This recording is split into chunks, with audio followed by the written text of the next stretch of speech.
Welcome to public TV news బులెటిన్ల ముందుగా headlines. Pakistan జెండాను కాల్చివేసిన ముస్లింలు.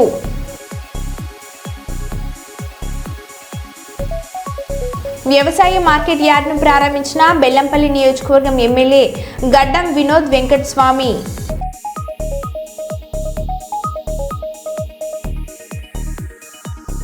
ఎంఎన్ఆర్ గార్డెన్లో భూభారతి చట్టంపై రైతులకు ఏర్పాటు చేసిన రెవెన్యూ అవగాహన సదస్సులో పాల్గొన్న జిల్లా కలెక్టర్ షేక్ రిజ్వానా బాషా.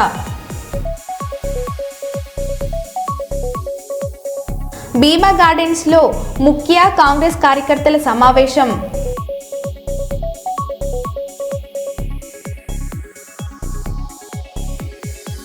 వక్ఫ్ బిల్ సవరణ చట్టాన్ని వ్యతిరేకిస్తూ కర్నూలులో ఆల్ ఇండియా ముస్లిం పర్సనల్ లా బోర్డు ఆధ్వర్యంలో భారీ ర్యాలీ.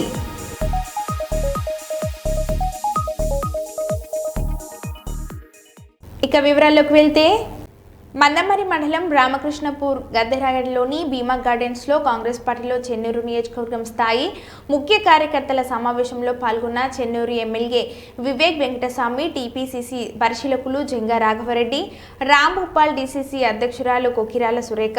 కాంగ్రెస్ ప్రభుత్వం అధికారంలోకి వచ్చాక 900 కోట్ల రూపాయల సీఎం రిలీఫ్ ఫండ్ నిధులకు ప్రజలు అందించి చెన్నూరు నియోజకవర్గంలో అవినీతి రహిత పాలన అందించడమే నా లక్ష్యం. సింగరేణి సంస్థలు 1,00,000 ఉద్యోగాలు ఉంటే కేసీఆర్ ప్రభుత్వ హయాంలో 60,000 ఉద్యోగాలు తీసింది. ఇప్పుడు సింగరేణి సంస్థలో 42,000 ఉద్యోగులు ఉన్నారు. ఇందిరమ్మ ఇల్లు అర్హులైన ప్రతి పేదవానికి అందించడమే కాంగ్రెస్ ప్రభుత్వ లక్ష్యమని అన్నారు. అయితే ఇంతకుముందు చెప్పినట్టు రాష్ట్ర ప్రభుత్వము ఈ 500 కూర్చోండి, రాజమండ్రి అందరూ కూర్చోండి, అయితే కూర్చోండి.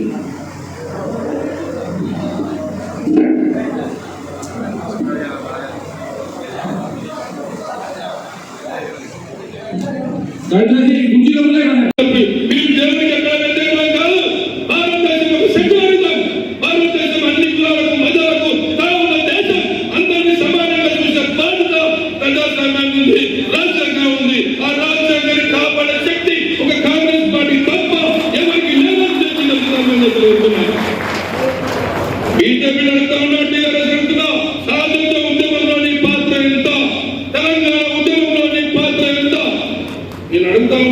స్వాతంత్ర ఉద్యమంలో నా తండ్రి చనిపోయిండు, నా పార్టీ కార్యకర్తలు చనిపోయిండు, నా పార్టీ లీడర్ చనిపోయిండు. ఈ దేశం కోసం త్యాగం చేసిన కుటుంబం నా గాంధీ కుటుంబం అని చెప్పి ఈ సందర్భంగా నడుస్తున్నా. బీజేపీ పార్టీలో ఈ దేశం కోసం త్యాగం చేసిన ఒక్కరిని చూపించమని చెప్పి నేను అందరి సందర్భంగా నడుస్తున్నా. తెలంగాణ ఉద్యమంలో కూడా 14,000 మంది అమరులు అందులో కుటుంబం కానీ కులం కానీ ఎవరు కూడా చెప్పని నడుస్తా ఉన్నాం. యూత్ కాంగ్రెస్, మహిళా కాంగ్రెస్, ప్రాంతీయ ఆర్గనైజేషన్, ఇంకా ముఖ్య కార్యకర్తలందరికీ కూడా నమస్కారం.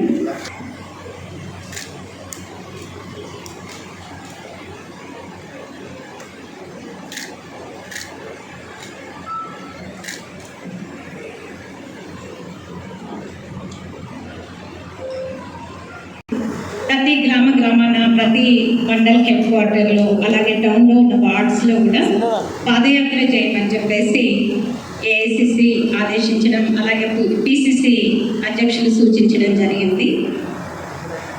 దానికి సంబంధించిన ప్రతిజ్ఞ ఒకటి చేద్దాం. మనం దాన్ని తిప్పికొట్టే అవసరం ఉన్నది. నిన్న కూడా సుమన్ వచ్చినప్పుడు చెప్తున్నాడు, అరే నేను ఇసుక దందా అని చెప్పినాడు.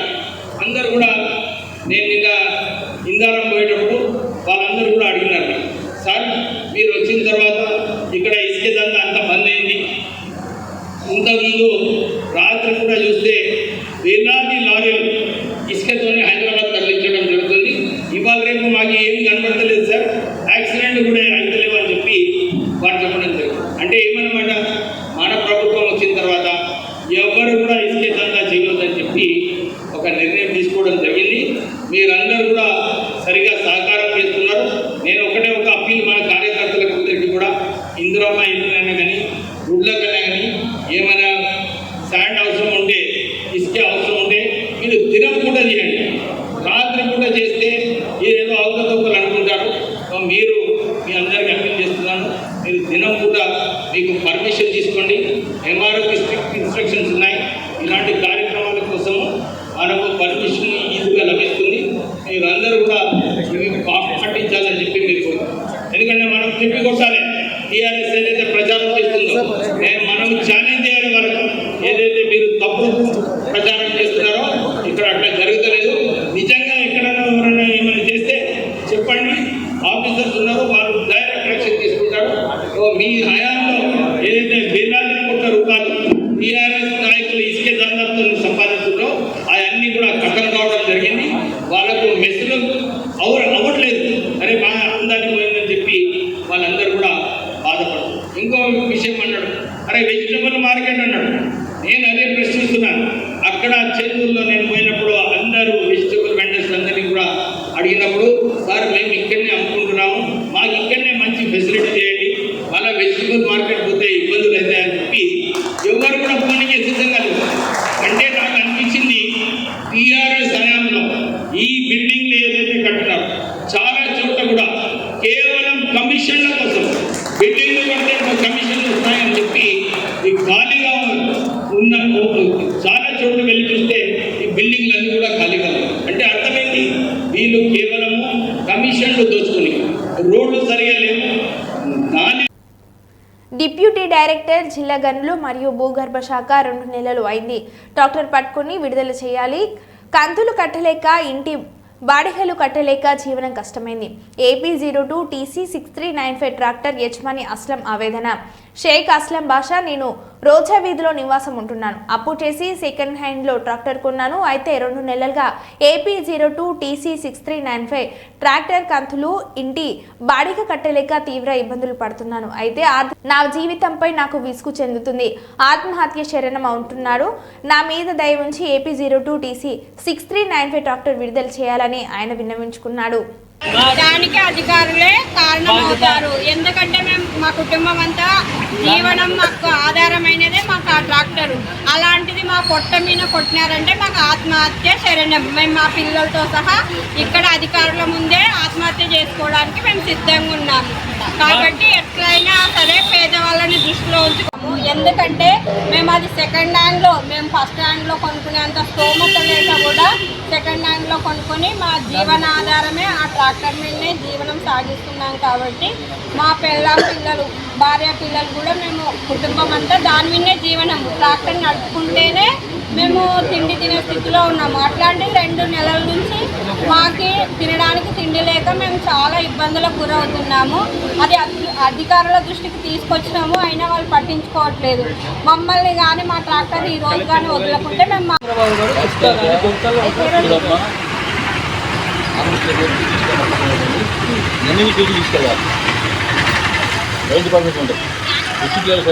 డిసైడ్ చేస్తాం. शोकस दिया तेरे को పైకి వస్తే మీకు ఫైల్ చూపిస్తాను.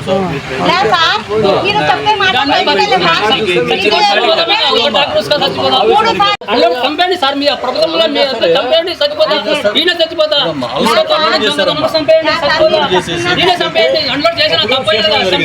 మూడోసారి కాబట్టి కోర్టుకి మూడోసారి జగన్ ప్రభుత్వంలో సార్ వద్దు సార్ అంటే కూడా పెట్టుకొని 2 నెలలు ఇడ్చకుండా అయినా పెట్టుకొని లోపల కేసు చేసినాను. కేసుకి లాయర్ కాడపోతే FIR లేదంట. బండికి 2 నెలలు ఉదారంగా పని లేకుండా ట్రాక్టర్ లోపల పెట్టుకున్నారు. ఎంత పెద్ద పండుగకి ఆయన లోపల పెట్టుకుని ఎట్లా బతకాలి? 2 కంతులు డ్యూ. ఆయన ఫైనాన్స్ ఆయన ఇంటికాడ వచ్చి నీ ఇంటికి సామాన్ బయట వేస్తున్నాడు.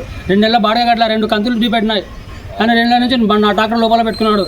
సీఎం చంద్రబాబు గారు భరత్ సార్ ఫ్రీ చూసుకుంటే వీళ్ళు పట్టి వీళ్ళకి చెప్పినట్టు పట్టుకొని లోపల వేయండి. 2 నెలల లోపల నా బండి లోపల పెట్టినా ఎట్లా బతకాలా సార్? నేను ఉన్నాను సచివాలయ పిల్లలతోనే 2 నెలలే సార్. ఎందుకు కట్టుకున్నారు? ఎందుకు ఉస్క ట్రాక్టర్ అంటారు. ఉస్క ట్రాక్టర్ సీఎం చంద్రబాబు గారు ఫ్రీ ఉసుకన్నారు. కాలువలో కానీ వంక యాడ తోలుకొని అన్నట్టు వీళ్ళకి చెప్పినట్టు పట్టుకొని లోపల 2 నెలలు లోపల పెట్టుకున్నట. తుప్పు పట్టుతుంది కూడా నా ట్రాక్టర్ ఇస్తాంట. వీళ్ళు తుప్పు పట్టి ట్రాక్టర్ సీజ్ చేస్తామంటున్నారు. ఏం చేసినా సార్ దొంగతనం అంటే సీఎం గారు ఉస్క ఎవరికి అడిగి తోలుతున్నా ఉస్క అంటే ఎవరికి అడగాల? సీఎం కానీ మా ఎమ్మెల్యే కానీ ఫ్రీ చెప్పినారు. ఉస్క ఏడ వంకల్లో కానీ ఏడ తోలుక బాబు చెప్పినారు. ఫస్ట్ సార్ పట్టుకొని ఉండ సార్. రెండోసారి ఫస్ట్ నా ట్రాక్టర్ ఇస్తే పోతాం. ఇక్కడ లేకపోతే అందరూ ఇండే ఉంటాం. ఎన్ని రోజులైనా కానీ ఇక్కడ నుంచి చచ్చిపోతాం కానీ ఎన్న పోము ఇక్కడ నుంచి. మునగపాల దగ్గర పట్టపగలే తోలుతున్నారు అవన్నీ వాళ్ళు పట్టుకోరు, ఆడ ధైర్యం లేదు పోనీకి. ఈడ రోజు సంజయ్ సేపు కాలేజ్ కాడ పట్టుకొని చెప్పిన ఆడ ఎమ్మెల్యే సార్ చెప్పినాడు సార్ వీరి అంటే కూడా నీకు చెప్పినా నీ ఇంటికి కూడా చెప్పినా అని అడుగుతున్నాడు. నాకు లేదు సార్ అంటే లేదు పోలీసు వాళ్ళకి పిలిపించి 2 పోలీసులు పిలిచి డాక్టర్ ఇచ్చుకున్నాడు. 2 నెలలే నేను బాగా వస్తున్నా. పెద్ద పండగ రంజాన్ పండగ, ఇప్పుడు బట్టలు లేకుండా తిరిగినాను. ఏం సార్ అంత పెద్ద పండుగ లేదురా, నీ సీజ్ చేస్తా నీ బండి ఇప్పుడు అంటున్నా. మంచి ఏమో లాయర్కి పంపించిన లాయర్కి అడిగితే ఎఫ్ఐఆర్ లేదు తీసుకోబోదు నీ బండి ఆడబెట్టినా అంటున్నాడు. లాయర్ కూడా అంటున్నాడు నీ బండి తీసుకోబాబు ఎఫ్ఐఆర్ లేదు అని అంటున్నాడు. వాళ్ళంటే పీపీ గారితో కూడా ఎఫ్ఐఆర్ లేదు బాబు అంటున్నాడు. వాళ్ళ లాయర్ గవర్నమెంట్ లాగా కూడా ఫ్రీ చూసుకొని చెప్తున్నారు. ఎవరు పట్టుకునేది? ఏజీ గారు, మైనింగ్ ఏజీ గారు పట్టుకొని 2 నెలలు ఇప్పుడు ఇసుక. ఇప్పుడు నీది ట్రాక్టర్ కదా, పెద్ద జేసీబీలు వాళ్ళకి ఏమన్నారు, వాళ్ళకి ఏమన్నారు ఉండి తోలుతుంటే అలా కనపడుతుంది. వాళ్ళ కూడా కమిషన్ తీసుకొని ఇచ్చి పెడుతున్నారేమో ఏమో తెలుసు. నా చిన్న ప్రాణం సార్ నాది, ఏం చేస్తాను నేను. అధికారులు అవినీతి పాల్పడుతున్నారు. వాళ్ళ కూడా ఏమైనా తీసుకొని ఇస్తాము. నేను అడిగిన 1000 రూపాయలు ఇస్తా సార్ అంటే నువ్వు ఫ్రీ ఇసుకో కదా ఇట్లా ఇస్తారా 1000 రూపాయలు, అది కూడా ఆయన లోపల తమ్మాడు. నేను అమ్మున 1000 రూపాయలు 1500 ఇసుకొని అది పోయేది. ఇప్పుడు ఫ్రీ ఇసుక చంద్రబాబు చెప్పినా కానీ 1500 1000 రూపాయలు ఇసుక అమ్ముతున్నాం. అది తీసుకుపోయి 2 నెలలు లోపల పెడితే నేను ఏం తినాలా? అది వచ్చేది కూడా ఆయన పోయిన 2 కంతులు డీప్ అండి నాకు ట్రాక్టర్ 2 నెలల బాగా కట్టలే. నేను ఎట్లా చేయాలా సార్ మీరే చెప్పండి, మీరే న్యాయం చేయండి. నాకు పెద్ద టిప్పర్లు అస్లాం బాషా నా పేరు. రోజు ఇస్తుంటారు కాబట్టి వాళ్ళ దగ్గర చేజాకి తీసుకొని సైలెంట్గా ఉంటారనమాట. వీళ్ళు చిన్న వాళ్ళు కదా, ఎక్కడ అధికారుల దృష్టికి వెళ్ళలేరు, ఏ రికమెండేషన్లు ఉండవు కాబట్టి ఈ చిన్న ఇసుక బండ్లను పట్టుకొని ఇలాంటి వాళ్ళను చాలా ఇబ్బంది గురి చేస్తుంటారు. ఈ చిన్న వాళ్ళు ట్రాక్టర్ తోలుకొని వాళ్ళ సెకండ్ హ్యాండ్లో ట్రాక్టర్ కొని వాళ్ళ కుటుంబం ఆధారం మొత్తము ఆ ట్రాక్టర్ మీదనే ఆధారపడి. మంచిర్యాల జిల్లాలోని బెల్లంపల్లి నియోజకవర్గంలో మామిడి వ్యవసాయ మార్కెట్ యార్డ్ను ప్రారంభించిన బెల్లంపల్లి నియోజకవర్గం ఎమ్మెల్యే గడ్డం వినోద్ వెంకట స్వామి. మంచిర్యాల జిల్లాలోని 3 నియోజకవర్గాలకు సంబంధించిన మామిడి వ్యవసాయ మార్కెట్ యార్డ్ లేక గత కొన్ని సంవత్సరాల నుంచి రైతులు ఇబ్బంది పడుతున్నారు.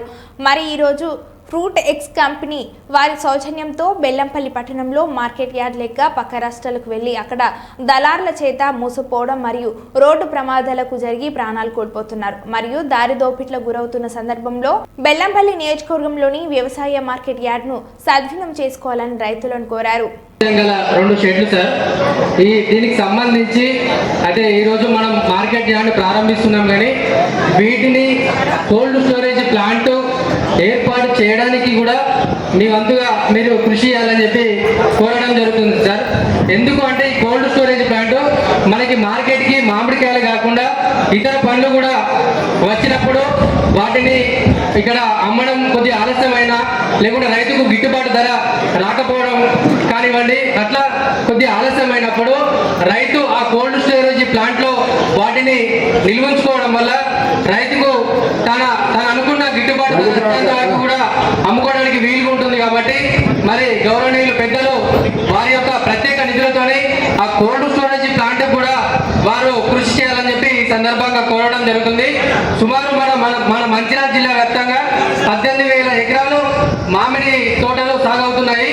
ఈ 18,000 ఎకరాలు మన పక్క రాష్ట్రంలో ఉన్నటువంటి నాగ్పూర్, చంద్రపూర్ వంటి రాష్ట్రాల మీద ఆధారపడి బతుకుతున్నాము.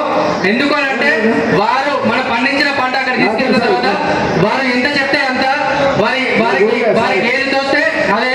మరి అంతేకాకుండా మనం వెళ్ళే దారి దోపిడీ కానివ్వండి, మరి అంతేకాకుండా రోడ్డు ప్రమాదంలో ఎంతో మంది రైతులు అమరులు అవుతున్నారు. కాబట్టి ఇవన్నింటినీ దృష్టిలో పెట్టుకొని ఇప్పుడు మన బెల్లంపల్లి పట్టణంలో ఈ యొక్క వ్యవసాయ మార్కెట్ యార్డ్ ప్రారంభమైంది. చాలా సంతోషం. అంతేకాకుండా అయితే ఇక్కడ రైతులకి కొంతమందికి లైసెన్సులు ఈ సమస్య ఉన్నదని చెప్పి కూడా వారు చెప్పడం జరిగింది. ఈ లైసెన్సుల ప్రక్రియ కూడా సార్ చూడాల్సిందిగా కోరుతున్నాము. ఈ అవకాశం కల్పించినందుకు బెల్లంపల్లి నియోజకవర్గ ఎమ్మెల్యే గారికి గడ్డం వినోద్ వెంకటస్వామి గారికి రైతుల తరఫున మేము అభినందనలు తెలియజేస్తున్నాం. ఈ అవకాశం కల్పించినటువంటి కార్పూర్ రామచంద్రరావుకి కూడా ధన్యవాదాలు తెలియజేస్తున్నాం. ఓకే.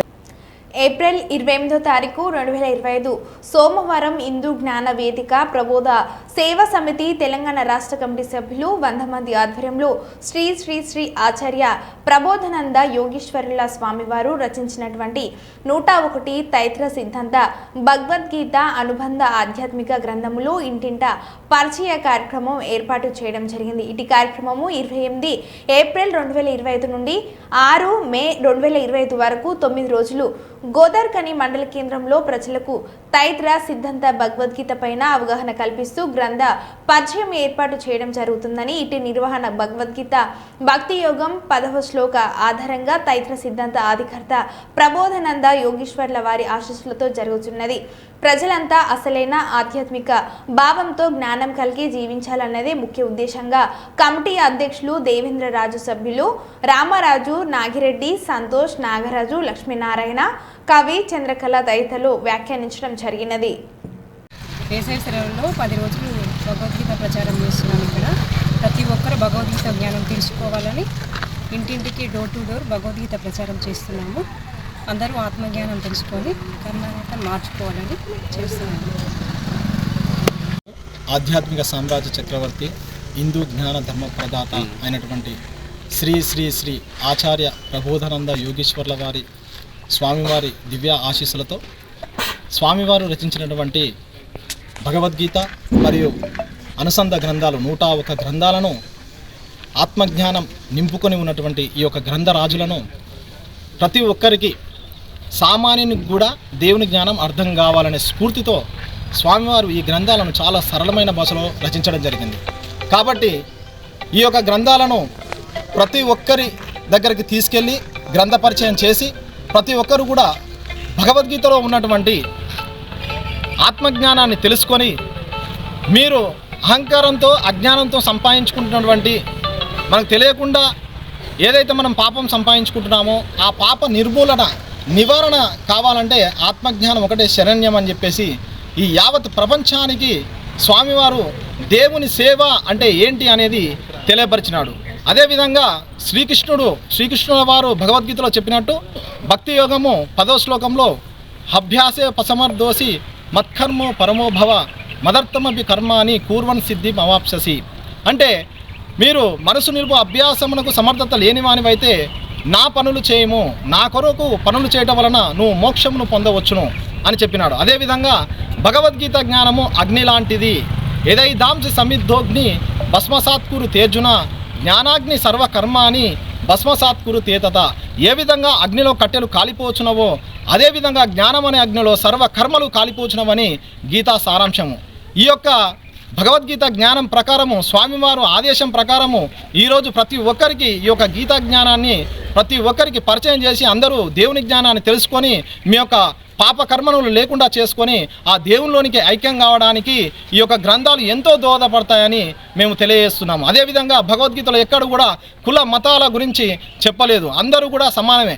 ఎప్పుడైతే ద్వాపర యుగంలో శ్రీకృష్ణుడు భగవద్గీత చెప్పినాడు అప్పుడు ఎక్కడ కానీ మతం అనేది ప్రసక్తి లేదు. అంటే మతము లేనప్పుడు చెప్పినటువంటి ఏదైతే ఈ జ్ఞానం ఉందో ఈ జ్ఞానం ప్రతి ఒక్క మనిషికి సంబంధించింది, ఇది మతానికి సంబంధించింది, కులానికి సంబంధించిన జ్ఞానం కాదని కూడా ఈ యొక్క గ్రంథాల ద్వారా ప్రతి ఒక్కరికి మేము పరిచయం చేస్తూ వాళ్ళకి ఈ యొక్క సత్యాన్ని తెలియపరుస్తున్నాము.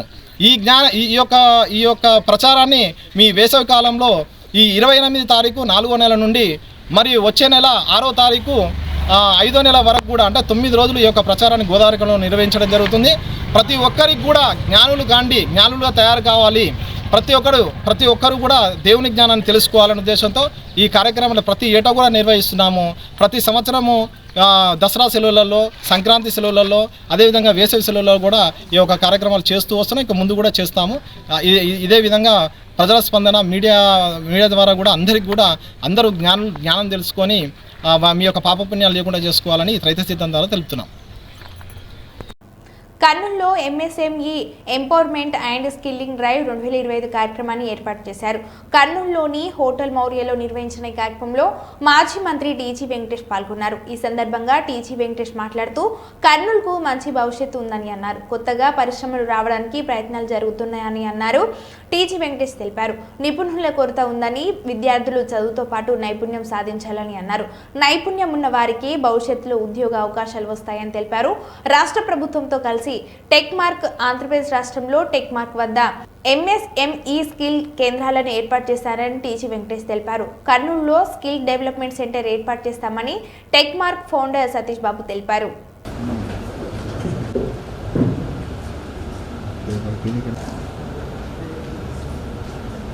Okay sir. So, before inviting our founder and CEO, Mr. N. Satya, the Denmark and Huda Foundation share a Karnal. and now it gives me a great pleasure to a more exciting journey. Please join me in please. At the outset, I welcome clients globally. Most of the clients are from US, Canada, where the honorable we hosted one of the largest small and medium businesses doesn't have hand-holding. So, on the one who are actually marketing it. First and foremost, I'm thankful to the TechMark. Speak now. Could you only please?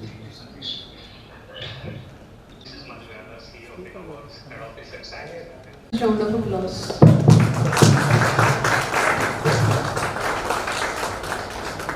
Okay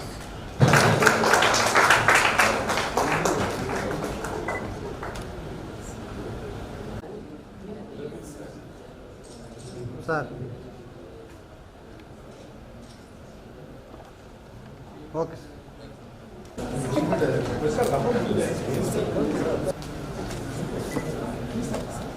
okay sir ఓకేనా మీరందరూ తెలుసుకోవాల్సింది everybody will be going to the school, college to have a good future for them. So they should have a properly trained, just education will not help, properly also should be trained. And properly trained and future they should go for good jobs or good posts or good entrepreneurs.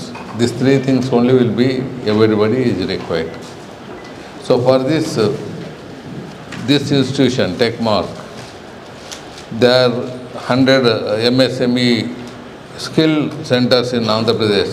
They have entered into state government agreement and they are going to have a big way for this type of programs and developing the skill development thing and also creating some good opportunity for future generation.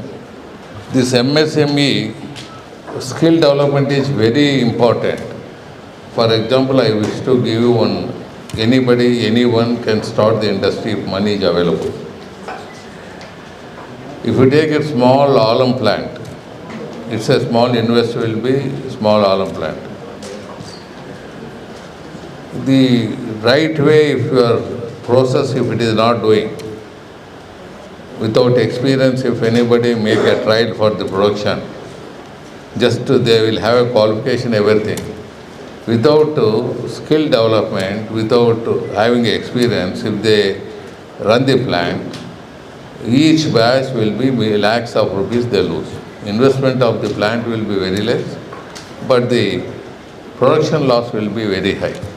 Training ఇచ్చి వాళ్ళ చుట్టుపక్కల ఉన్న MSME వక్ఫ్ bill సవరణ చట్టాన్ని వ్యతిరేకిస్తూ కర్నూలులో all India Muslim personal లా board ఆధ్వర్యంలో భారీ ర్యాలీ చేశారు. కర్నూలులోని అరబిక్ ఇస్లామిక్ పాఠశాల నుంచి ముస్లింలు రాజ్విహార్ కూడలి మీదుగా కలెక్టర్ కార్యాలయం వరకు ర్యాలీ చేశారు. అనంతరం కలెక్టర్ కార్యాలయం ముందు ముస్లిం మత పెద్దలు, వైసీపీ, వామపక్ష పార్టీల నాయకులు కేంద్ర ప్రభుత్వానికి వ్యతిరేకంగా మాట్లాడారు.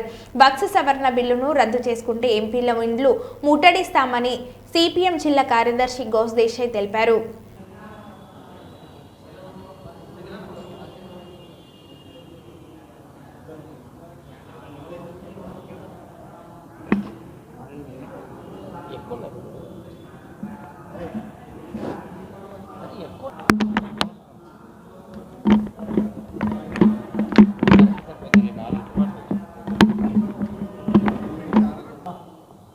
ఓకేనా?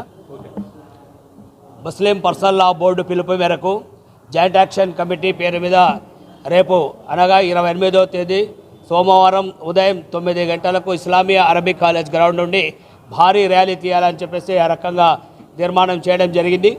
ఈ ర్యాలీ ఉద్దేశం సంబంధించి వక్ఫ్ బోర్డు నల్ల చట్టాన్ని కేంద్ర ప్రభుత్వం తీసుకువచ్చింది. దానికి నిరసనగా దేశవ్యాప్తంగా అనేక ప్రాంతాల్లో ఇప్పటికే నిరసన కార్యక్రమాలు, ఆందోళనలు, ధర్నాలు, ర్యాలీలు చేస్తూ ఉన్నారు. అందులో భాగంగానే మేము కూడా కర్నూలు ఆ రకంగా చేయాలని చెప్పేసి భావించడం జరిగింది. ఏదైతే కేంద్ర ప్రభుత్వం నల్ల చట్టం తెచ్చిందో దాన్ని రద్దు చేయాలి, పాత చట్టం ఏదైతే ఉందో దాన్ని కొనసాగించాలి.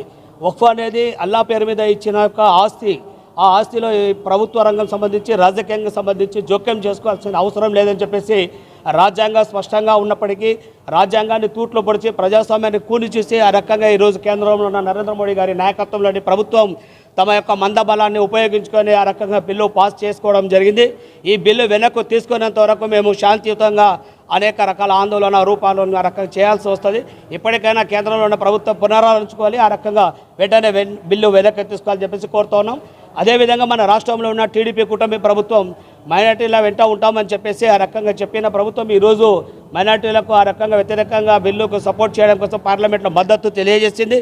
దీన్ని కూడా మేము తీవ్రంగా ఖండిస్తూ ఉన్నాం. వెంటనే చంద్రబాబు నాయుడు గారు పునరాలోచించుకొని ఈ బిల్లును వెనక్కి తీసుకునేలాగా తన చక్రాన్ని తిప్పి ఆ రకంగా నరేంద్ర మోడీపై ఒత్తిడి తేవాలని చెప్పేసి జేఏసీగా డిమాండ్ చేస్తూ ఉన్నాం. నా పేరు మొహమ్మద్ షరీఫ్.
మరో బులెటిన్లో మళ్ళీ కలుద్దాం. Stay tune.